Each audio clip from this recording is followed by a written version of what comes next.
Hello guys! May buntag namin sa Aika Eatery. IKEA rin. Oh! Bimigani sa si Hayon man siya. Kaya pag naogin mo sa tulay, sako pa ni siya mga kamisor, no? Sa Santa Cruz, Barangay Santa Cruz. Dol dapit sa Kismi. Wala, may try lang mga sabaw. Kumita na guys, oh. Nang libre si Ma'am Nicole. Ito siya, sa lagi highlights. Nag-uban ng mga buyag kayo. Hindi na bisa ko. Si Nicole.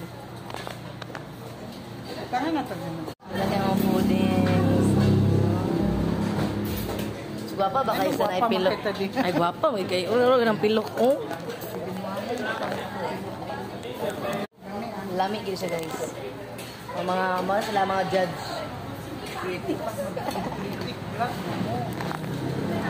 Oh, lemon twist. Done na, finish na.